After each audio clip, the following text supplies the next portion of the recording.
Hi and welcome to my second video. In this video I'm going to be talking about food and the importance of food in community building.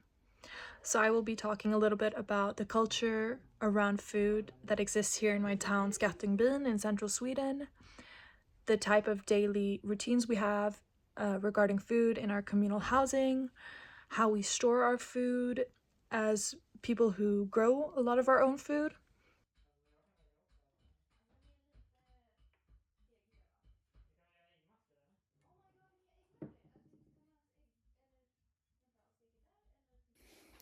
So I wanted to talk a little bit more about food while showing you some clips of me or people in my community cooking food or us adventuring together and eating meals together or sharing that moment together.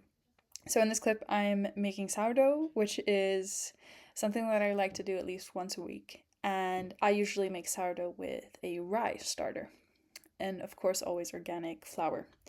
And this bread is very much appreciated from the people that I live with, and they are, of course, allowed to have as much as they want. So usually I try to make at least 2 breads at a time because one bread will only last, one dinner.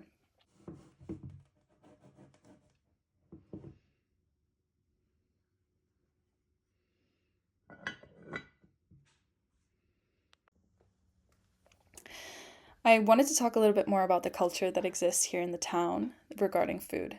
And so I live in central Sweden, and I live in a rural area that has a mix of cultures from both green wavers that moved here in the 70s, as well as the many locals that perhaps have been passed on traditions from their great grandparents and own land and continue to live in the town today.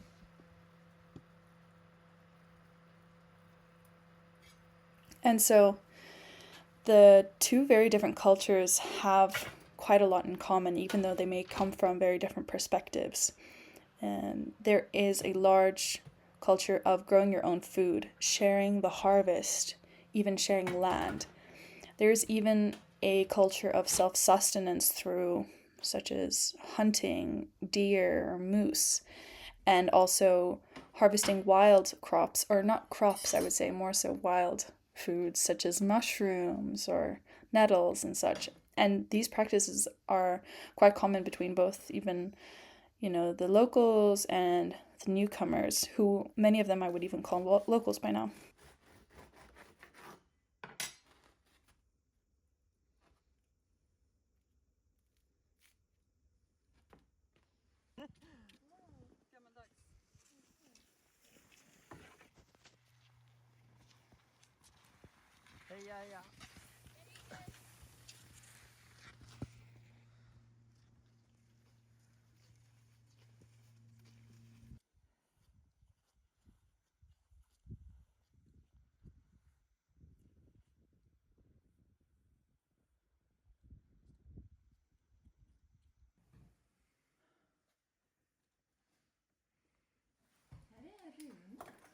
What I really love about our little village is that there are, first and foremost, so many activities to choose from, often organized by groups or people, and they are often grounded in the fact that there is a shared meal or a shared fika.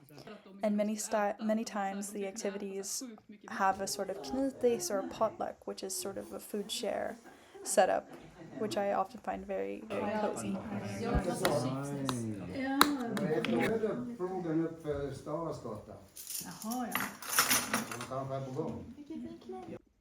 So I personally live on a farm that has 3 living houses. So we're usually around 7 to 8 people. And the culture regarding food where I live is very communal and very sharing based. So partially we share most of the harvest very freely and very rarely ask for payment in exchange due to the very widespread sharing culture that exists here. There is sort of this understanding that if you share, people will share back with you. We also take turns in cooking dinner and just generally share the costs of the food that we buy as well.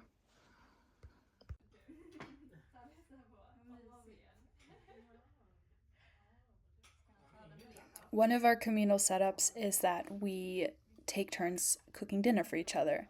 And essentially, we each have one day a week where we cook dinner, and we are responsible for the food and the dishes. And this is just a really great way to get together, to share how your day was, how you're feeling.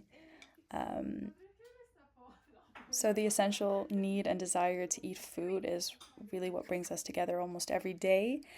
And I feel that these dinners are very much without certain expectations over how you're feeling or the type of mood you're in or a need to talk or any sort of social expectations, which is just very relaxing. And the mood of the dinner is oftentimes very different. Sometimes it's super chatty and sometimes it's just eating for yourself, and that's okay. That's what I really like about it.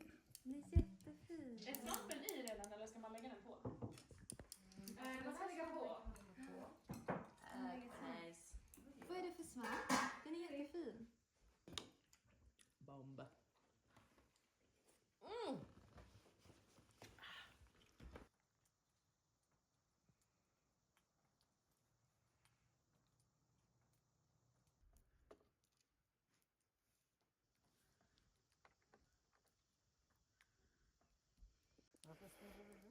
Something else I also wanted to talk about is how we store our food. We grow most of our food in a very short period, and one of the best ways to store our food is through freezing. And so we have two of these really large freezer boxes that come in super handy. And it's just such an amazing creation, freezers. And so it's a very simple way to contain the harvest. So there we have broad beans and parsley. We also store our onions and garlic sort of in like cooler places in the house, such as in this attic type situation. And of course, we cure the onions and garlic before we store them, and they store really well. This is a box of garlic we got from a person who lives on the farm, which was super generous, and they're super cute and small.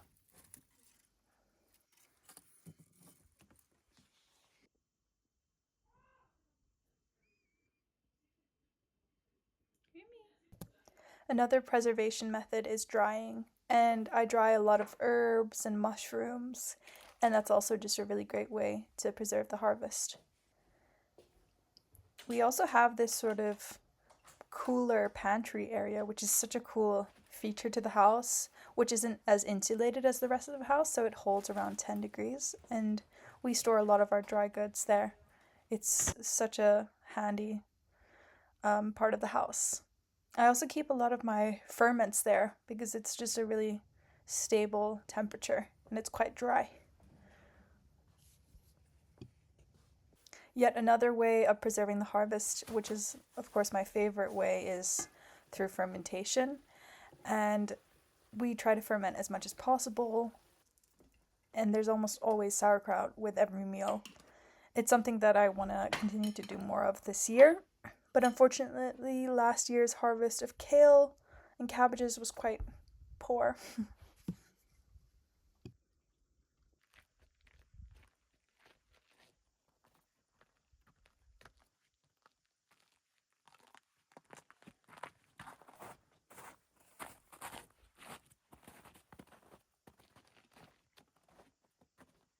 And last but not least, maybe the most important and traditional way of storing the harvest is through root cellars or earth cellars. And we are super lucky to have access to this amazing earth cellar that is on our farm that has been built through traditional methods.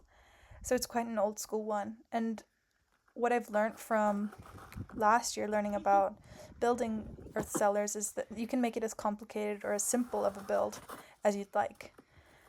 What's important about them is they're often dug into the soil because the soil holds a specific and quite stable temperature throughout the year.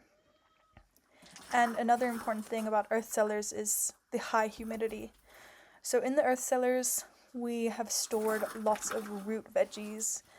So potatoes, carrots, beets, rutabaga, parsnips. You can even store cabbage, like hanging them up through by their root stem.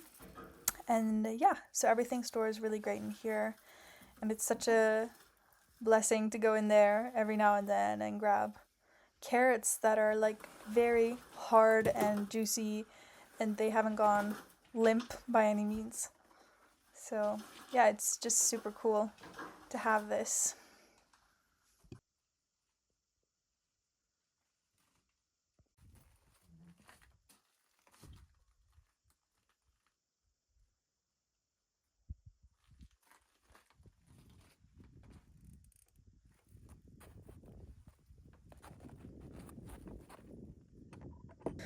And what I've noticed since growing my own food is this newfound appreciation and respect for these precious vegetables that we get to savor and eat throughout the year. I think there comes a new connection to the vegetables when you grow them. You understand that, they don't look like perfect consumer ready products. And this idea that vegetables should be without bumps, scratches, or, without soil on them, I think is just kind of a false marketing of truly, what it is and what it takes to grow food. And so, you learn how to eat food that doesn't look like this perfect sanitary product. And oftentimes it tastes so much better than this clean and sort of disinfected product that we buy in the supermarket. And this video would not be complete without showing you the preparations of food for this year. And that begins with sowing the small seeds that hold this potential for life sustenance. So I sowed some pak choi, some basil, leek, salads. Yeah, and I'm so looking forward to this season to begin. So thank you so much for watching this video, and I hope you enjoyed.